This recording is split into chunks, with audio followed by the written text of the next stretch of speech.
ಕೆಂಡ ಸಂಪಿಗೆ ನಮ್ಮ ಕೆಂಡ ಸಂಪಿಗೆ ಅದೇ ನಾನಾಗಿ ಗೊತ್ತಿಲ್ಲ ಅವ್ನ್ ಕೊಲೆ ಆಗಿದೆ ಅಂತ ಸುಮ್ಮನೆ ಗೊತ್ತಾಗಿದೆಯಮ್ಮ.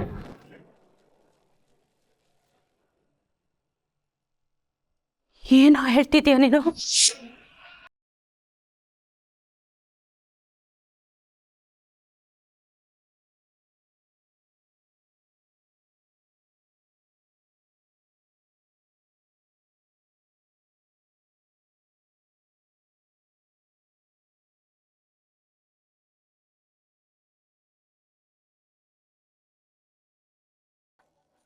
ಹಲೋ ಅಕ್ಕ. Hi Nithya. I have a happy news for you. ಕೇಳಿದ್ರೆ ಕುಣಿದಾಡ್ಬಿಡ್ತೀಯ. ನನ್ನ ಲೈಫಲ್ಲಿ ಹ್ಯಾಪಿ ನ್ಯೂಸ್ ಬರುತ್ತೆ ಅನ್ನೋ ನಂಬಿಕೆನೆ ಹೋಗ್ಬಿಟ್ಟಿದೆ ಅಕ್ಕ. ಏನ್ ವಿಷಯ? ಡೋಂಟ್ ಬಿ ಡಿಸಪಾಯಿಂಟೆಡ್ ನಿತ್ಯ. ಫೈನಲಿ ನಮ್ಮ ಕನ್ಸು ನನ್ಸಾಗಿದೆ. ತೀರ್ಥ ಮತ್ತೆ ಆ ಹೂ ಮಾರೋಳ ಮಧ್ಯೆ ಜಗಳ ಆಗಿದೆ. ಅವಳು ಅವನ ಜೊತೆ ಜಗಳ ಮಾಡ್ಕೊಂಡು ಮನೆ ಬಿಟ್ಟು ಹೋಗಿದ್ದಾಳೆ. ಅಷ್ಟೇನಾ? ಇವತ್ತು ಹೋಗ್ತಾಳೆ, ನಾಳೆ ಬರ್ತಾಳೆ ಬಿಡಿ. No way. ಪ್ರತಿ ಸಲ ನಾವು ಪ್ಲಾನ್ ಮಾಡ್ಕೊಂಡು ಅವಳನ್ನ ಮನೆ ಬಿಟ್ಟು ಕಳಿಸ್ತಾ ಇದ್ವಿ. ಆದ್ರೆ ಫಾರ್ ದ ಫಸ್ಟ್ ಟೈಮ್ ಅವಳು ಗಂಡನ ಜೊತೆ ಜಗಳ ಮಾಡಿ ಮನೆ ಬಿಟ್ಟು ಹೋಗಿದ್ದಾಳೆ. ಅದು ತಮ್ಮನ ವಿಷಯಕ್ಕೆ. ಈ ಸಲ ಅವಳು ಮನೆಗೆ ಬರೋದಿಲ್ಲ. ಬಂದ್ರು ತುಂಬಾ ಟೈಮ್ ಹಿಡಿಯುತ್ತೆ. ಸೊ ಈ ಟೈಮನ್ನ ನೀನ್ ಯೂಟಿಲೈಸ್ ಮಾಡ್ಕೊ. ತೀರ್ಥ ಟೆನ್ಷನ್ ಅಲ್ಲಿದ್ದಾನೆ. ಅವನಿಗೆ ಸಮಾಧಾನ ಮಾಡೋ ಕೈ ನಿಂದಾಗ್ಬೇಕು. ಆಸರೆ ಆಗೋ ಹೆಗಲು ನಿಂದಾಗ್ಬೇಕು. Golden opportunity Nithya. Make use of it. ಖಂಡಿತ ಮಿಸ್ ಮಾಡ್ಕೊಳಲ್ಲ ಅಕ್ಕ. ಥ್ಯಾಂಕ್ ಯು ಸೋ ಮಚ್ ನನ್ನ ಮೇಲೆ ಇಷ್ಟೊಂದು ಪ್ರೀತಿ ಅಂಡ್ ಕೇರ್ ತೋರಿಸ್ತಿರೋದಕ್ಕೆ. ಬಾಯ್.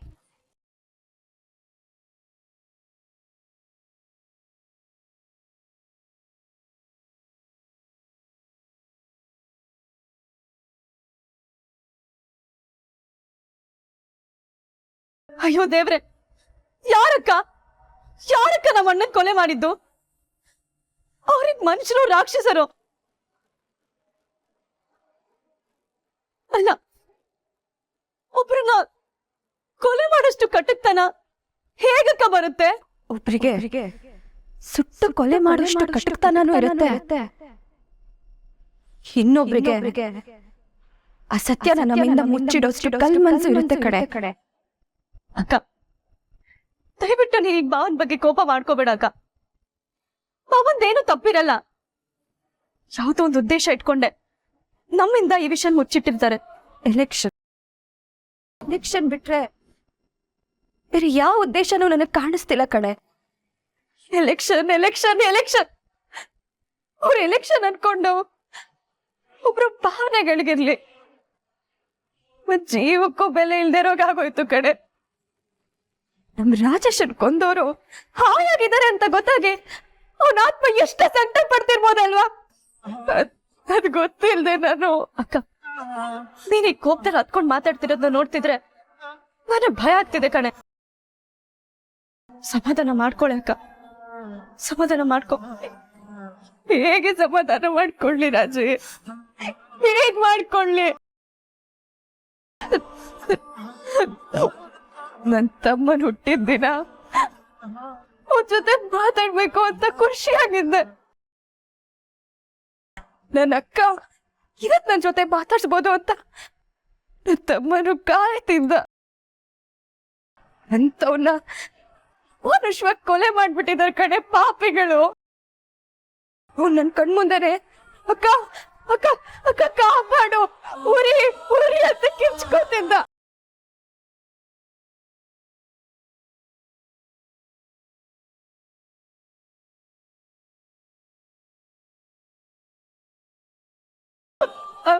ಅವಾಗ ನನಗೆ ಎಷ್ಟು ಸಂಕಟ ಆಗಿರ್ಬೇಕು ಹೇಳು. ನನ್ ತಮ್ಮ ಅದೆಷ್ಟು ನೋವು ಅನ್ಬೋದಿರ್ಬೇಡ ಹೇಳು. ಚಿತ್ರ ಹಿಂಸೆ ಕೊಟ್ಟು ಸಾಯಿಸ್ತಾರು ನಾವಿವತ್ತು ಉಳ್ಕೊಂಡ್ಬಿಟ್ವಿ ಅಂತ ಮಾಡ್ಕೊಂಡು ನಗ್ತಿರ್ತಾರೆ. ಅದನ್ನ ನೆನ್ಸ್ಕೊಂಡ್ರೆ ಮೈಯೆಲ್ಲ ಉರಿತಾ ಇದೆ ನನಗೆ. ನಿಜ ಅಕ್ಕ, ಅಣ್ಣನ್ ಕೊಲೆ ಮಾಡಿರೋ ಆ ಪಾಪಿಗಳನ್ನ ನಾ ಸುಮ್ನೆ ಬಿಡಬಾರ್ದು. ಅವ್ರಿಗೆ ಶಿಕ್ಷೆ ಆಗ್ಲೇಬೇಕು.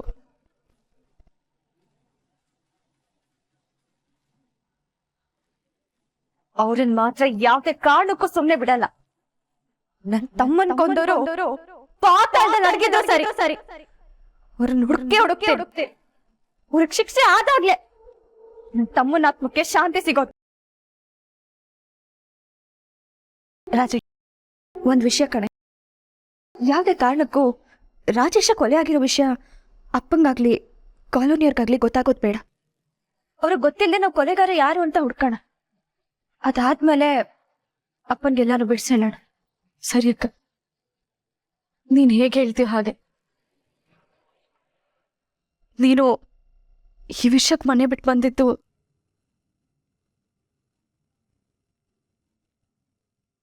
ಸರಿ ಇದೆ. ನಾನು ಸರಿಯಾಗಿ ಮಾಡ್ತಾ ಇದ್ದೀನಿ. ತೀರ್ಥ, ಏನೋ ಇಂಪಾರ್ಟೆಂಟ್ ವಿಷಯ ಮಾತಾಡಬೇಕು ಅಂತ ಅರ್ಜೆಂಟಾಗಿ ಕರ್ಕೊಂಬಂದೆ. ಏನಪ್ಪ ಅದು? ಏನ್ ಮಾಡ್ಲಿ ಸರ್, ನನ್ನ ಹಣೆ ಬರೋದೇ ಸರಿ ಇಲ್ಲ. ನಾನು ಯಾವುದೋ ಒಂದು ವಿಷಯ ಸರಿ ಮಾಡಕ್ ಹೋಗ್ತೀನಿ, ಇನ್ನೊಂದು ವಿಷಯಕ್ಕೆ ತಗ್ಲಾಕೊಂಡು ಬರ್ತೀನಿ. ಏನ್ ಮಾಡ್ಬೇಕು ಅಂತಾನೆ ಗೊತ್ತಾಗ್ತಿಲ್ಲ ಸರ್. ತೀರ್ಥ, ನೀನು ಹೀಗೆ ಒಕ್ಟೋಟಾಗಿ ಮಾತಾಡಿದ್ರೆ ನನಗೇನು ಅರ್ಥ ಆಗಲ್ಲ. ನೋಡು, ನಾನು ತುಂಬ ಟೆನ್ಷನ್ಲಿದ್ದೀನಿ. ಅದೇನಂತ ಡೈರೆಕ್ಟಾಗಿ ಹೇಳು. ಸುಮ್ಮನೆ ಅವರು ನನ್ನ ಮೇಲೆ ಕೋಪ ಮಾಡ್ಕೊಂಡು ಮನೆ ಬಿಟ್ಟು ಹೋಗ್ಬಿಟ್ಟಿದ್ದಾರೆ ಸರ್. ನಾನು ಅವ್ರಿಗೆ ಎಷ್ಟೇ ಕನ್ವಿನ್ಸ್ ಮಾಡಕ್ ಟ್ರೈ ಮಾಡಿದ್ರು ಅವ್ರು ಕನ್ವಿನ್ಸ್ ಆಗ್ಲಿಲ್ಲ. ರಾಜೇಶನ್ ಸಾವು ಕೊಲೆ ಅಂತ ಸುಮ್ಮನೆ ಅವ್ರಿಗೂ ಗೊತ್ತಾಗ್ಬಿಟ್ಟಿದೆ. ರಾಜೇಶನ್ ಸಾವು ಬಲಿದಾನ ಅಲ್ಲ, ಕೊಲೆ ಅಂತ ಕಾಲನಿಯವ್ರಿಗೆ ಗೊತ್ತಾದ್ರೆ ಅವ್ರೆಲ್ಲರೂ ನನ್ನ ವಿರುದ್ಧ ತಿರುಗ್ಬಿಡ್ತಾರೆ. ಮಾತಾಡುವಾಗ ಮೈ ಮೇಲೆ ಪ್ರಜ್ಞೆ ಇಟ್ಕೊಂಡು ಮಾತಾಡಬೇಕು ತೀರ್ಥ. ಅದರಲ್ಲೂ ನೀನು ಆ ವಿಷಯ ಮತ್ತಲೇಬಾರ್ದಾಗಿತ್ತು. ಅದರಲ್ಲೂ ರಾಜೇಶನ್ ವಿಷಯನ ಮಾತಾಡಲೇಬಾರ್ದಾಗಿತ್ತು. ನೀನು ಮಾತಾಡಿ ತಪ್ಪು ಮಾಡ್ಬಿಟ್ಟೆ. ಛೇ, ಎಂತ ಕೆಲಸ ಮಾಡ್ಬಿಟ್ಟೆ.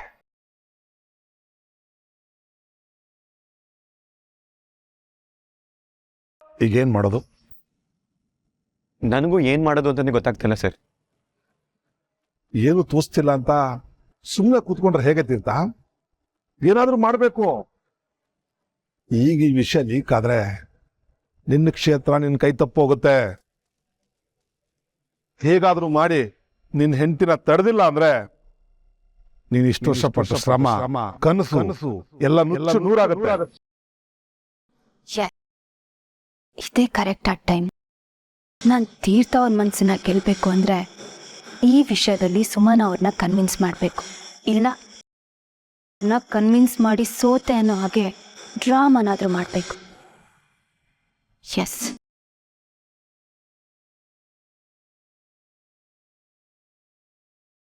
ಏನಾಯ್ತು ತೀರ್ಥ? ಹೋಗಿ ಸುಮ್ಮನೆ ಅವ್ರನ್ನ ಒಪ್ಸು. ಸರ್, ರಾಜೇಶಂಗಿಂತ ಮಿಗ್ಲಾದದ್ದು ಸುಮ್ಮನೆ ಅವ್ರಿಗೆ ಬೇರೆ ಏನೂ ಇಲ್ಲ. ಯಾಕೋ ಅವ್ರು ಒಪ್ಪಲ್ಲ ಅಂತ ಅನ್ನಿಸ್ತಾ ಇದೆ.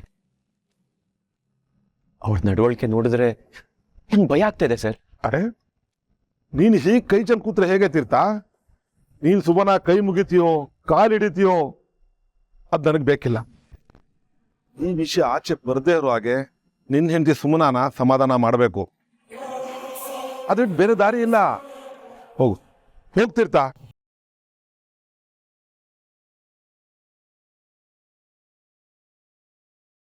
ಎಂತ ಕೆಲಸ ಮಾಡ್ಕೊಂಬಿಟ್ಟ ಅವನು. ರಾಜೇಶ, ನನ್ ಕ್ಷಮಿಸ್ಬಿಡ. ತಂಗಿರ್ ಭವಿಷ್ಯದ ಬಗ್ಗೆ ಅಷ್ಟು ಯೋಚನೆ ಮಾಡ್ತಿದ್ದಿದ್ ನೀನು ಆತ್ಮಹತ್ಯೆ ಮಾಡ್ಕೊಳಕ್ ಸಾಧ್ಯನೇ ಇಲ್ಲ ಅನ್ನೋ ಸಣ್ಣ ಯೋಚನೆನೂ ಬರ್ಲಿಲ್ಲ ನನ್ಗೆ. ಏನೋ ರಾಜಕೀಯದಲ್ಲಿ ಹೆಸರು ಮಾಡ್ಬೇಕು ಅನ್ನೋ ಹಠಕ್ಕೆ ಹಿಂಗ್ ಮಾಡ್ಕೊಂಡಿದ್ಯಾ ಅನ್ಕೊಂಡಿದ್ದೆ. ನನಗ್ ನನ್ ಮೇಲೆ ಕೋಪ ಬರ್ತಿದೆ ರಾಜೇಶ.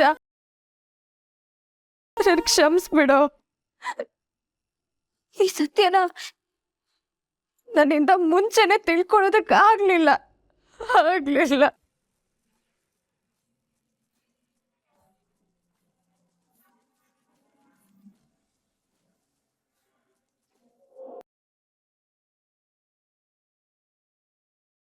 ಸುಮನ,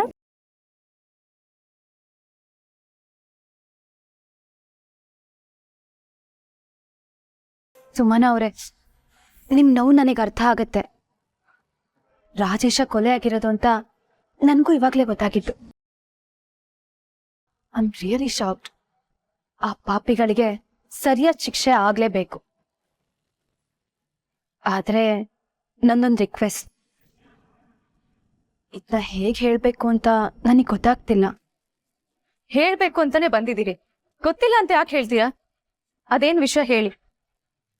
ರಾಜೇಶ ಮರ್ಡರ್ ಆಗಿರೋ ವಿಷಯನ ಇವಾಗ ಏನಾದ್ರೂ ನೀವು ಕೆಕ್ಕಿದ್ರೆ ಇದು ತುಂಬಾ ದೊಡ್ಡದಾಗತ್ತೆ.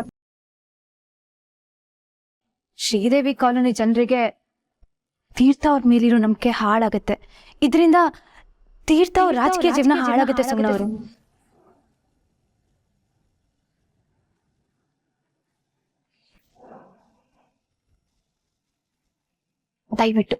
ದಯವಿಟ್ಟು ಎಲೆಕ್ಷನ್ ಮುಗಿಯೋವರೆಗೂ ಈ ವಿಷಯನ ಕೆದಕ್ಬೇಡಿ. ಸತ್ತಿರೋದು ನನ್ನ ತಮ್ಮ ನಿತ್ಯ. ಸುಮ್ನವ್ರೆ, ರಾಜೇಶ ಬರೀ ನಿಮಗ್ ಮಾತ್ರ ತಮ್ಮ ಆಗಿರ್ಲಿಲ್ಲ, ನನ್ ತಮ್ಮಂಗಿಂತ ಹೆಚ್ಚಾಗಿದ್ದ. ನಮ್ ಪಕ್ಷ ರಾಜೇಶನ್ನ ದೊಡ್ಡ ತ್ಯಾಗಿ ಅಂತ ಬಿಂಬಿಸಿದೆ. ಈಗ ಅವ್ನ್ ಸಾವು ಕೊಲೆ ಅಂತ ಗೊತ್ತಾದ್ರೆ ತ್ಯಾಗಿ ಅಂತ ಕೊಟ್ಟಿರೋ ಪಟ್ಟಕ್ಕೂ ಹೊಡ್ತಾ ಬೀಳುತ್ತೆ, ಜನರು ನಮ್ಮ ಮೇಲೆ ಇಟ್ಟಿರೋ ನಂಬಿಕೆಗೂ ಹೊಡ್ತಾ ಬೀಳುತ್ತೆ. ಪಟ್ಟ ಇದನ್ನೆಲ್ಲ ಇಟ್ಕೊಂಡು ಏನ್ ಮಾಡ್ತೀರಾ ಸಾಹೇಬ್ರೆ? ನೋಡಿ ಸುಮ್ನವ್ರೆ, ರಾಜೇಶನ್ ಹೆಸರಲ್ಲಿ ತುಂಬಾ ಒಳ್ಳೆ ಕೆಲಸಗಳಾಗಿದೆ. ಸ್ಟಡಿ ಸೆಂಟರ್ ಕಟ್ಟಿಸ್ತಾ ಇದೀವಿ, ಬಡವರಿಗೆ ಸಹಾಯ ಮಾಡಿದೀವಿ, ಪರಿಹಾರದ ಹಣದಲ್ಲಿ ಕಾಲೋನಿ ಜನರು ಸಾಲ ತೀರಿಸಿದ್ದೀರಾ. ಇದೆಲ್ಲ ಆಗಿದ್ದು ತ್ಯಾಗಿ ಅಂತ ಹೇಳದ್ಮೇಲೆ ತಾನೆ ಅದಕ್ಕೆ ಧಕ್ಕೆ ಬರಲ್ವಾ? ಅದೆಲ್ಲ ನನಗ್ ಬೇಡ ಸಾಹೇಬ್ರೆ. ಯಾರ್ ಏನ್ ಅನ್ಕೊಂಡ್ರು ಅದ್ ನನಗ್ ಲೆಕ್ಕಕ್ಕಿಲ್ಲ. ನನಗ್ ಯಾರ್ ನಂಬಿಕೆ ಕಳ್ಕೊಂಡ್ ಏನಾಗ್ಬೇಕು ಅದೆಲ್ಲ ನನಗ್ ಲೆಕ್ಕಕ್ಕಿಲ್ಲ. ನನ್ಗೆ ನನ್ನ ತಮ್ಮನ ಕೊಂದವ್ರು ಯಾರು ಅಂತ ಗೊತ್ತಾಗ್ಬೇಕು. ಅವ್ರಿಗೆ ಶಿಕ್ಷೆ ಆಗ್ಬೇಕು. ಆಗ್ಲೇ ನನ್ನ ತಮ್ಮನ ಆತ್ಮಕ್ಕೆ ಶಾಂತಿ ಸಿಗೋದು. ಸುಮ್ನವ್ರೆ, ನಾನ್ ಹೇಳೋದು ಏನಕ್ಕೆ ಅರ್ಥ ಮಾಡ್ಕೊತಾ ಇಲ್ಲ. ನೀವ್ ಹೇಳಿದ್ ಎಲ್ಲ ಆಗತ್ತೆ, ಆದ್ರೆ ಇವಾಗಲ್ಲ. ಎಲೆಕ್ಷನ್ ಮುಗಿಲಿ. ಸಾಕು ಸಾಹೇಬ್ರೆ, ಸಾಕು. ನಿಮ್ ಎಲೆಕ್ಷನ್ ನಿಮಗೆ ಬಿಟ್ಬಿಡ್ತೀನಿ.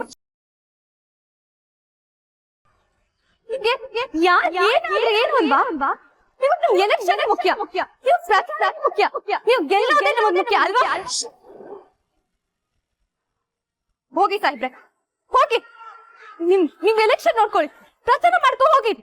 ನಾನು ನನ್ ತಮ್ಮನ್ ಕೊತ್ತ ಯಾರು ಅಂತ ನೋಡ್ಕೋತೀನಿ. ಸುಮ್ನವ್ರೆ, ನಾನ್ ಹೇಳೋದ್ ಏನಕ್ಕೆ ನಿಮ್ಗೆ ಅರ್ಥ ಆಗ್ತಾ ಇಲ್ಲ. ಎಲ್ಲಿ ಅಂತ ಹೋಗ್ತೀರಾ, ಏನು ಅಂತ ಹುಡುಕ್ತೀರಾ? ಹೇಗಾದ್ರೂ ಹುಡ್ಕೋತೀನಿ. ಅದನ್ನ ಕರ್ಕೊಂಡು ನಿಮ್ಗೆ ಏನಾಗ್ಬೇಕು? ಹಠ ಹಿಡಿಬಿಡಿ ಸುಮ್ನವ್ರೆ. ತೀರ್ಥ ಅವ್ರೆ, ಸಮಾಧಾನ ಮಾಡ್ಕೊಳ್ಳಿ. ಅವಳ ಮನ್ಸಿಗೂ ನೋವಾಗಿದೆ ಅಲ್ವಾ? ಹೇಗ್ ಸಮಾಧಾನ ಮಾಡ್ಕೊಳ್ಳಿ ನಿತ್ಯ? ಇನ್ 1 ವಾರದಲ್ಲಿ ಎಲೆಕ್ಷನ್ ಇದೆ. ಇವಾಗ ಕೇಸ್ನ ತೆಗಿತೀನಿ ಅಂತ ಹೇಳ್ತಿದ್ದಾರೆ. ತೆಗೆದ್ರೆ ಏನಾಗುತ್ತೆ ಗೊತ್ತಾ? ಏನಾಗುತ್ತೆ? ಓ ಸರಿ, ಆಚೆ ತೆಗೆದ್ರೆ ಏನೇ ಆಗುತ್ತೆ ಅಂತ ನಿಮ್ಗೆ ಯಾರಿಗೂ ಗೊತ್ತಿಲ್ಲ ಅಲ್ವಾ? ಸರಿ, ಒಟ್ಟಿನಲ್ಲಿ ನನ್ಗೆಲ್ಲ ನಿಮ್ಗೆ ಯಾರಿಗೂ ಇಷ್ಟ ಇಲ್ಲ ಅಲ್ವಾ? ಎಲ್ಲ ನಿಮ್ ಸ್ವಾರ್ಥ ನೋಡ್ಕೋತಾ ಇದ್ದೀರಾ ಅಲ್ವಾ? ಸ್ವಾರ್ಥ ಎಷ್ಟು ಚೆನ್ನಾಗಿ ಹೇಳಿದ್ರಿ ಸಾಹೇಬ್ರೆ. ನೀವ್ ಮಾಡ್ತಿರೋ ಸ್ವಾರ್ಥನ, ನಾನ್ ಮಾಡ್ತಿರೋ ಸ್ವಾರ್ಥನ. ನಿಮ್ ಸ್ವಾರ್ಥ ನೀವ್ ನೋಡ್ಕೋತಾ ಇದ್ದೀರಾ, ನನ್ ಸ್ವಾರ್ಥ ನಾನ್ ನೋಡ್ಕೋತಾ ಇದ್ದೀನಿ. ನಿಜಾನೇ, ಆದ್ರೆ ನಿಮ್ ಸ್ವಾರ್ಥದಲ್ಲಿ ನನ್ ಸೋಲಿದೆ.